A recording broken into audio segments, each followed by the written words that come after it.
এমন বোলারকে 9 কোটি নয় 25 কোটিতেও যেন কেনা ভুল হবে না। এক ওভারে ঘুরিয়ে দিয়েছেন ম্যাচ। 3 ব্যাটার বোকা বনে গেলেন, বুঝলেনই না মুস্তাফিজ কেমন বল করলেন। IL T20-তে রীতিমতো উঠছেন এই পেসার। নিলামের পর যেন তার পারফরমেন্স বেড়েছে আরও বেশি। ফিজের জাদুকরী পারফরমেন্স নিয়ে আরও বিস্তারিত থাকছে প্রতিবেদনা। কয়েকদিন আগে আইপিএল নিলামে 9.2 কোটি রুপিতে মুস্তাফিজুর রহমানকে দলে নেয় কলকাতা নাইট রাইডার্স। নিলামের আগেও ধারাবাহিক ভালো ছন্দে ছিলেন তিনি, তবে এই দলবদলের পর যেন আত্মবিশ্বাস আরও কয়েক ধাপ বেড়ে গিয়েছে কাটার মাস্টারের।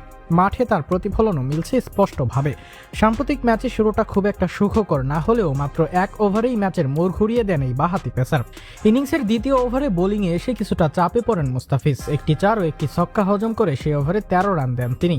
তবে অভিজ্ঞ এই পেসার জানতেন ম্যাচ এখনও অনেক বাকি। নিজের পরের স্পেলেই তার জবাব দেন দুর্দান্তভাবে। ইনিংসের 14তম ওভারের দ্বিতীয় ওভারের মতো আক্রমণে এসে পুরো ম্যাচের চিত্র বদলে দেন মুস্তাফিজ। এই এক ওভারেই মাত্র 6 রানে তুলে নেন 3টি গুরুত্বপূর্ণ উইকেট। অল্পের জন্য হ্যাটট্রিকও হাতছাড়া হয় তার। ওভারের প্রথম বলেই জেসন ভিনাস 4 মারেন। পরের ডেলিভারিটি ছিল ওয়াইড, তবে এরপরই কামব্যাক করেন মুস্তাফিজ। তারপরের বলে 36 রান করা জায়ান্ট অধিনায়ক জেমস ভিনাস শায়ান জাহাঙ্গীরের হাতে ক্যাচ দিয়ে ফেরেন।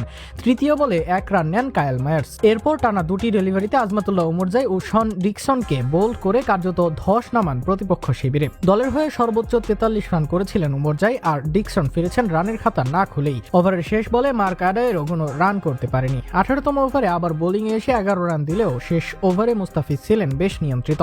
চূড়ান্ত ওভারে খরচ করেন মাত্র 4 রান। সব মিলিয়ে 3.5 ওভারে 34 রান দিয়ে 3টি গুরুত্বপূর্ণ উইকেট শিকার করেন তিনি। মুস্তাফিজের নিয়ন্ত্রিত বোলিংয়ের সামনে এক বল বাকি থাকতে 156 রানে অল আউট হয়ে যায় জায়ান্টস। এই পারফরমেন্সের ফলে চলতি আসরে মুস্তাফিজের ধারাবাহিকতায় আরও স্পষ্ট হলো। প্রথম 6 ম্যাচে তিনি নিয়েছিলেন 11 উইকেট। সপ্তম ম্যাচ শেষে তার ঝুলিতে এখন 14 উইকেট। উইকেট শিকারীদের তালিকায় উঠে এসেছেন 3য় স্থানে।